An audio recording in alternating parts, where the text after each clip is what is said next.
Beloved, in India, there are many traditions of discipline, some that look very extreme to the outward eye, but which can perhaps be done from a very serious point of view. My question to you is about whether in the way of Adidam there is a place, in addition to the primary practice of Ruchira Avatara Bhakti Yoga, for such extreme, if you will, vows. In my case, beloved, I am aware of the bondage of mind and speech.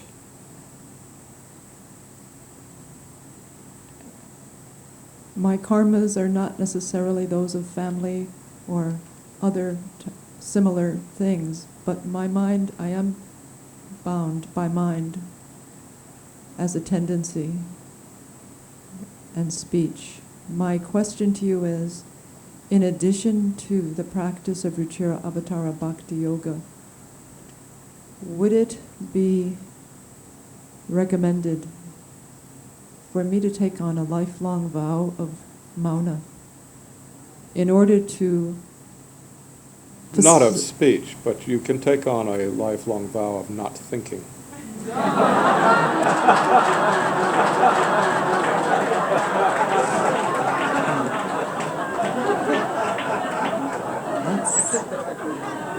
That's intense, Lord.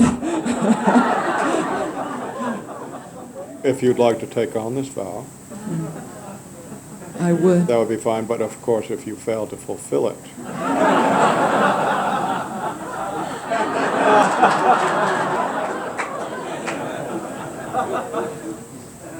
well, at the very least I would have to remove the vow and all of its associated rewards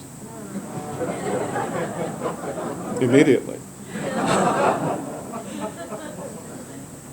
Are you thinking now?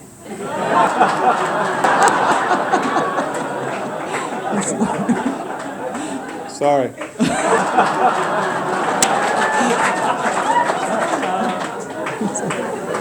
Some people are capable of these extreme vows and others are not.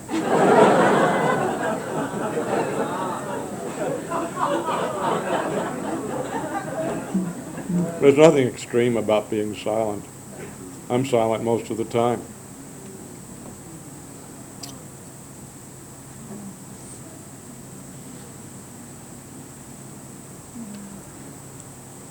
Not thinking is another matter.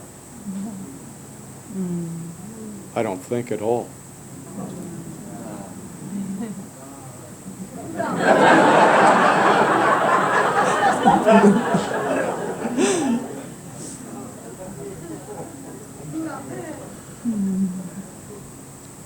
Such freedom from thought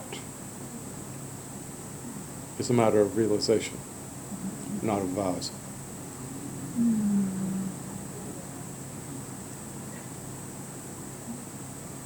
My Lord, how can I most quickly realize you in a circumstance where I am talking, must be talking all day, and where I have that tendency?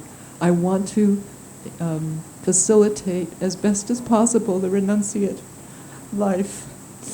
I want to realize renunciation is ego renunciation, forgetting of self, not obsessively trying to control speech.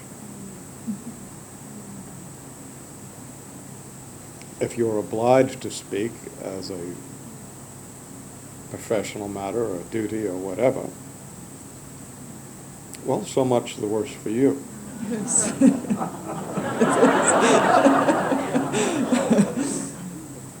It's just part of the context of the body. I'm having to speak now because you're requiring me to speak to you.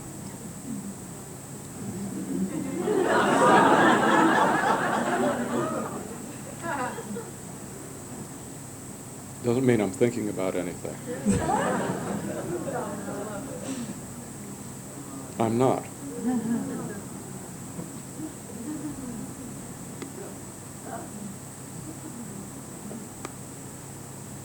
There is no I sitting here.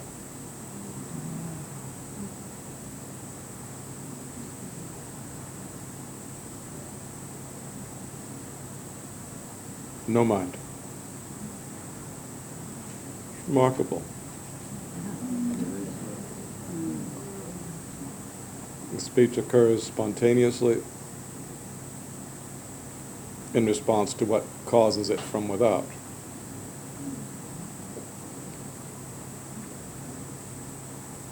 The apparent coincidence between you and this body presently has this body making utterances. But there is no one sitting here thinking.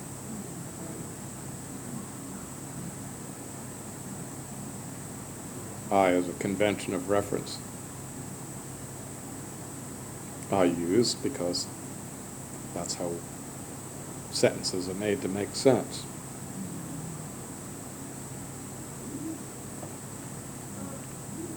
There is no reference to it. It's not referring to anyone. When you say I, you just said it several times. And you said me and mine and those kind of words too. You actually mean somebody by that. You mean a bodily identified self. You see?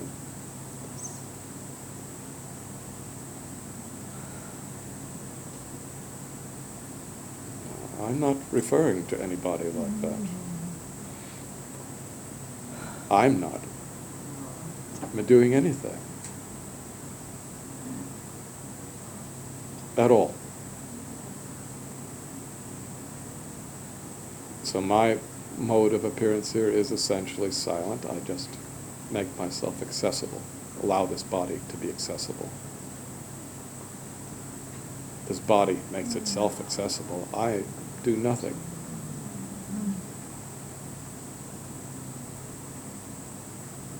You caused this body to come here, all of you. Various factors caused it to be here presently. There's no I doing this. Planning it, thinking it out, doing something according to some thought out procedure.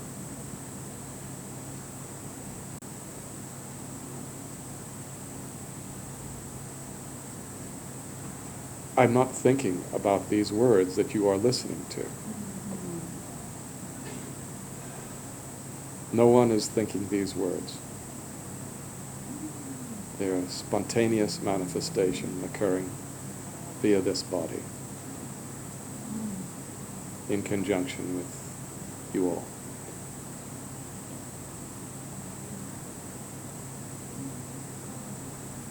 Whereas when you speak, as you just were speaking,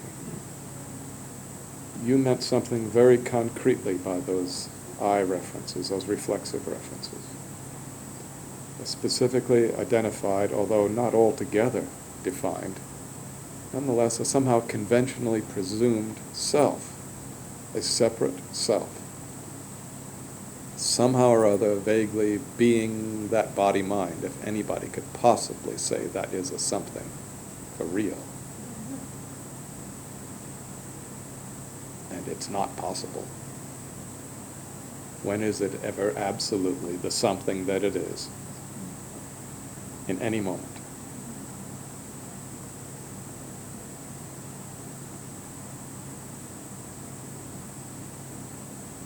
As with this room, as I've said so many times, as I point out so often, just as I point out, no matter what arises, you're only the witness, the mere witness, not an identity, not an actor, mere witness, consciousness itself.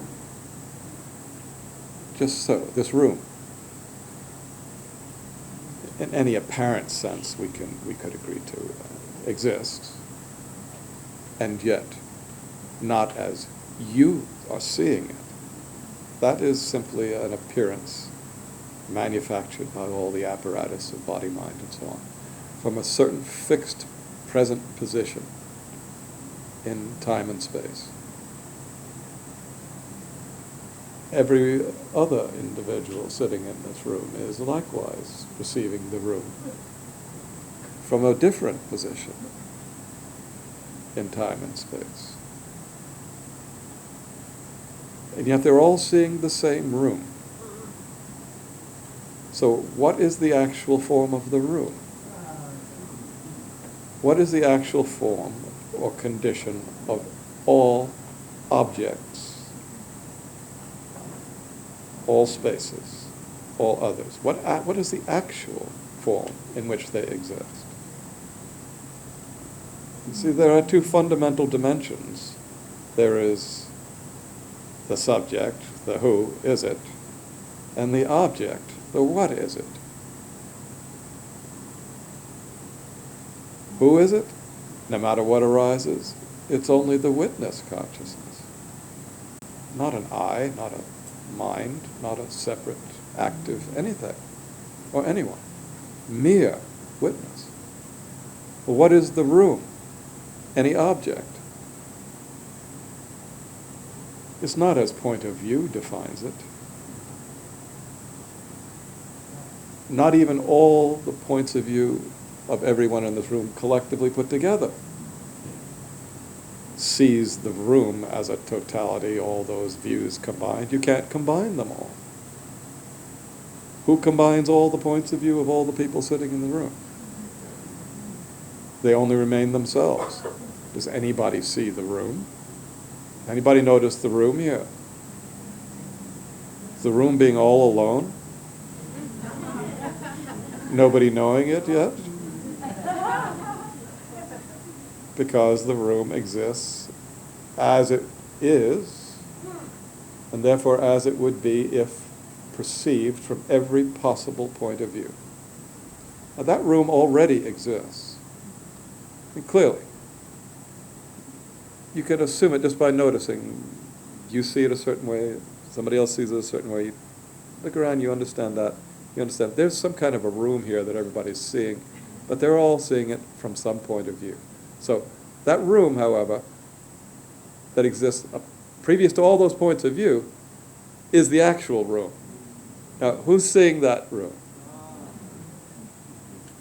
Who's seeing you? Do you get to see you? You don't get to see the back of your head. Sandra's sitting behind you. She can see the back of your head. She's more privileged than you. Does that mean she's more you than you are?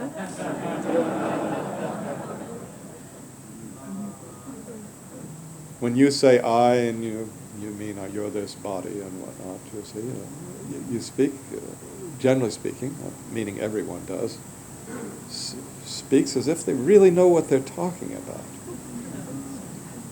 That name they're using, that identity they are suggesting, is simply something they are pretending to be. You're all mummers.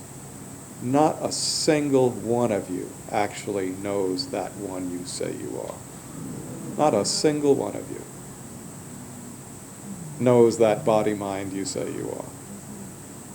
You can't enumerate that mind. You can't see that total body. You can't see it from every possible point of view, in every in and out possibility in which it actually exists, and yet you say you are it.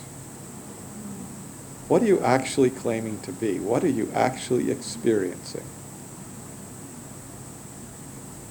that you know you are, that's definable, self-evident, and fully in your experience in any moment? The witness. That's it. There is no one else self-evident, no condition self-evident as self other than witness consciousness only. Previous to every kind of thought, every perception, every orientation, every location. All those change. All the while, there is this awareness. Unchanging, not characterized by any form or name, not performing any action. It is utterly, inherently free.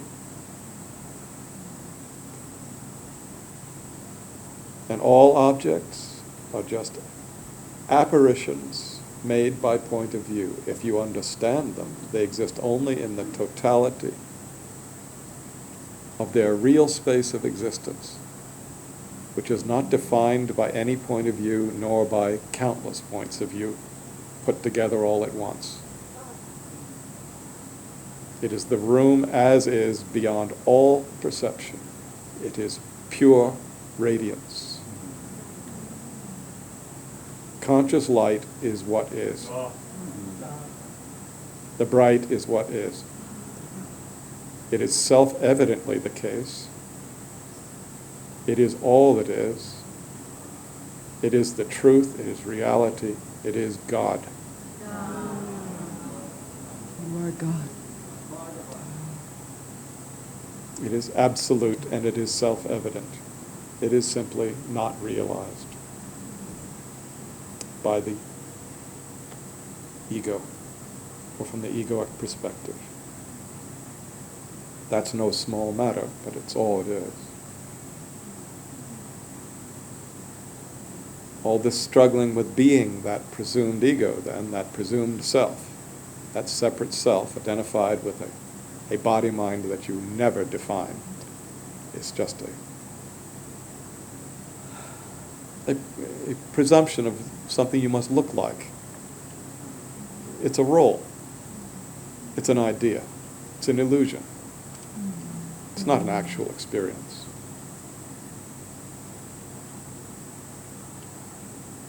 Nor is any object at all.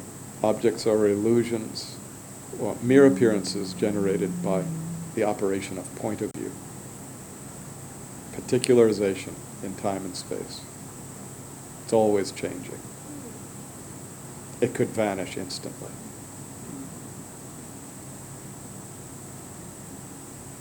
You never become a separate self. You never become an ego I. In actual becoming, in all appearances, the doings of ego go on, but the separate self is never accomplished. There's only the witness, the mere consciousness. That must be realized, established, all motions otherwise brought to rest in its heart place, and then that which is the witness must be entered into absolutely, so that its real condition and the condition of all appearances is realized. Everything becomes recognizable. The dilemma in the moment is that you do not realize your own self-condition, and you do not recognize the condition of what you are seeming to be experiencing. You don't know the self, and you don't recognize the objects. Fundamentally, that is the nature of the human dilemma or condition. Not knowing the self, not recognizing the objects. Both must be accomplished in the sadhana.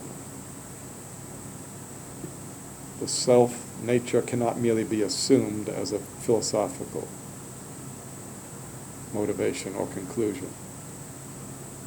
It must be realized in the course of spiritual sadhana, wherein the pranas are returned to the heart, to Amritanadi. And all objects must be recognized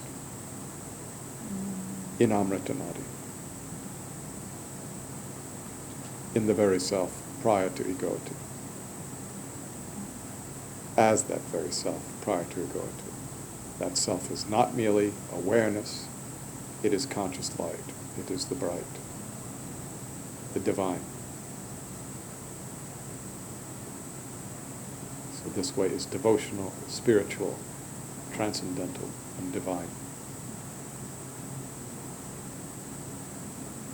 The great life purpose is that sadhana of realization. All other purposes are mummery. Something of a body-mind manufacture. Something temporary, something made of illusions. Those bound by the self-contraction, the reactive self-contraction, bind one another. So I've said of you all, you have too much of one another and not enough of me.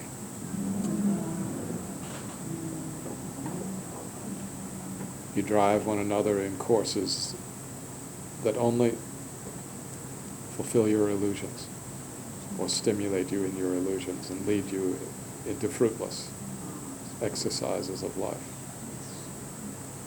The whole world is mumming, mutually reinforcing a terrible adventure of bondage. It has always been so. It is so now. And this is also a dark time of terrible possibilities.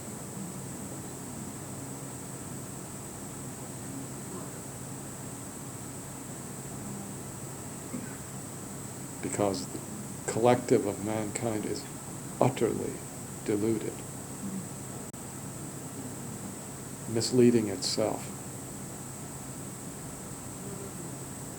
through untruth.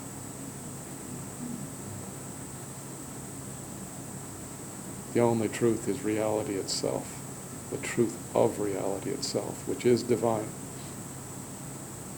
which is the truth of the self and the truth of all objects, all appearances.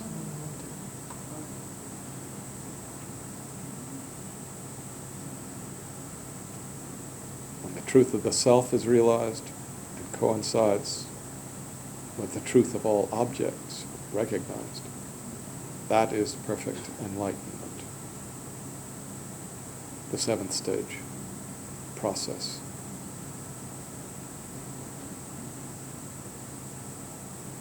Ultimately, all is outshined in the divine self-domain. But if conditions arise, they are recognized. So I am in every apparent sense active here, even though I am not here, in the sense that you are here.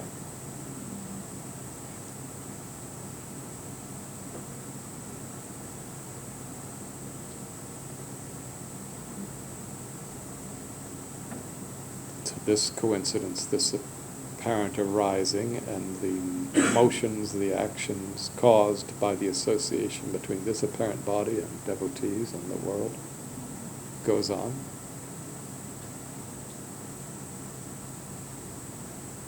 And I am active here as I am active, which is obviously an uncommon action. It's a miracle, Lord. It is not thought out. It's not a thinking event. There is no identity.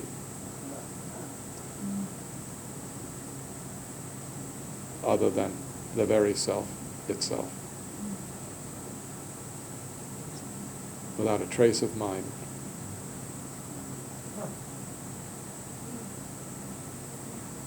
For you, of course, as you've just indicated, to be deprived of thought even for a few moments is even disturbing.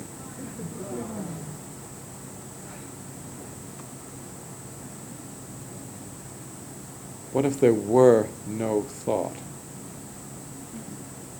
No separate self-identity at all? Nothing of the kind. Never arising, never. Ever. The whole context of apparent existence is utterly different when there is no I, no identity, no mind self, no self-idea. of separate person. When all that arises, including the actions of this body, even its words, when all of that arises utterly spontaneously, you see, there is no me doing it as an internal, self-aware, self-contracted, separate somebody thinking these words and then saying them.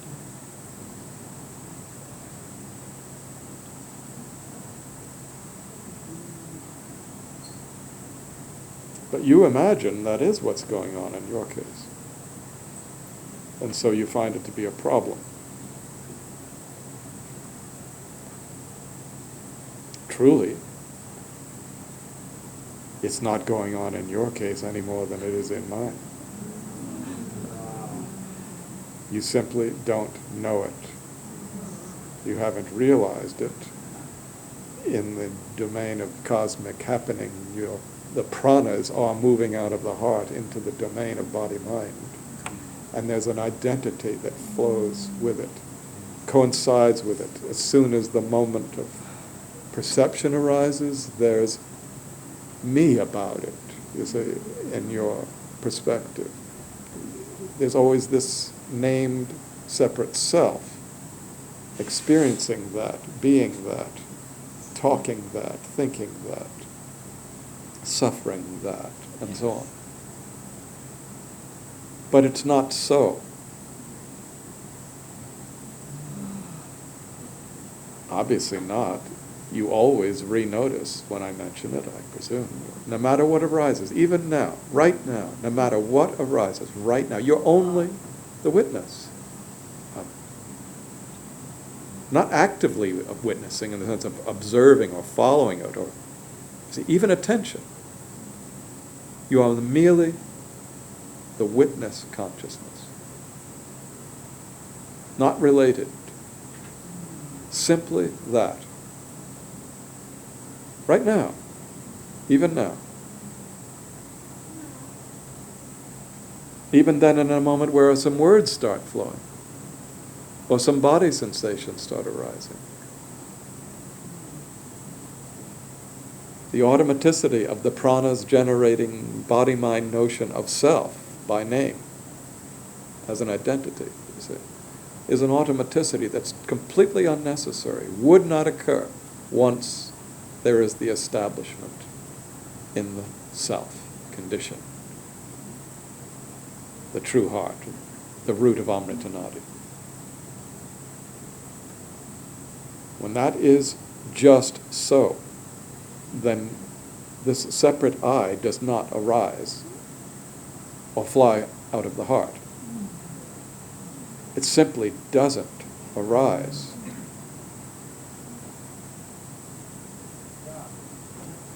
And there is something about that that is incomprehensible except in the case of realization.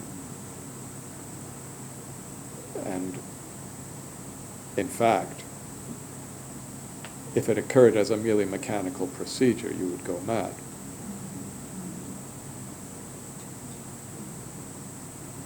The loss of identity is associated with feelings of great stress and madness. But this is not that of that nature. This is a spiritual matter, a divine yogic matter. It's in fact simply reality. It's not disturbing. It is all bliss. It is utterly free. And it liberates like all liberates all the pranas, like it says in the Old Testament.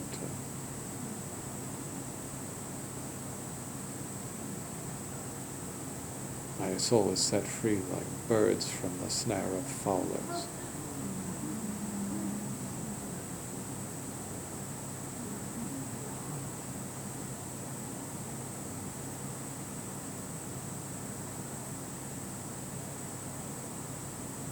All these motions vanish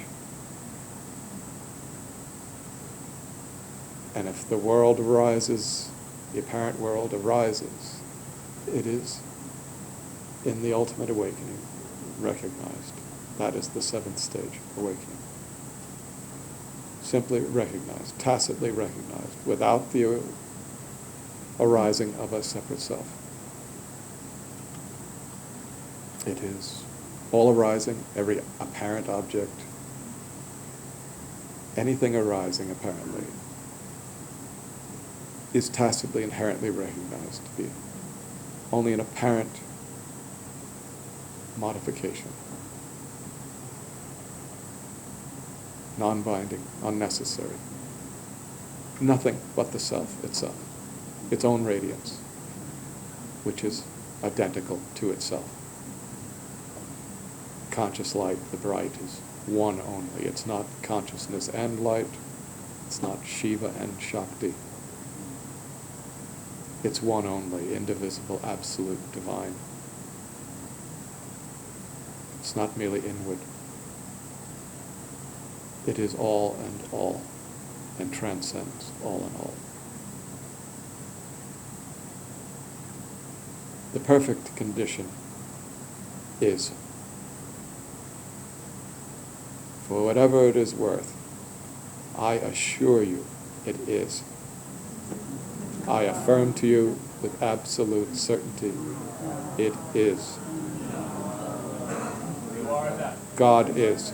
Not the God of mythology, the God that is reality. The divine truth is. I have proven it by absolute submission, without the slightest preconception,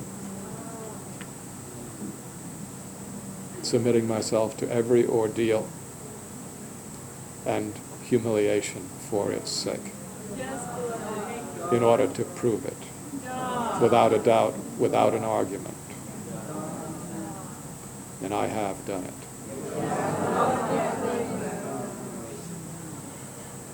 I can reveal it to you by silent, direct transmission if you turn to me rightly. I can't merely send it to you in a package, but I can do this revelation work for the sake of my devotees and all the world. And my doing of it from now is both constant and silent. And I can only depend on the power of the reality of my own realization to bring devotees to me and do the transmission work that awakens them. All the movements of this body will be, all its words, it will be spontaneous.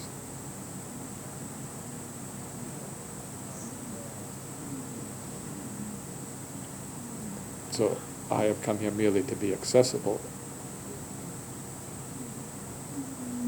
I said I would speak to you tonight. I want you simply to understand how I am and what I am doing and what there is for you to do.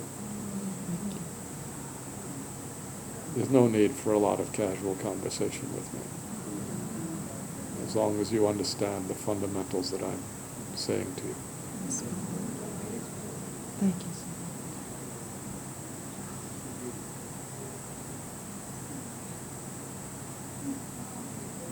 Beloved, your silent transmission is wondrous.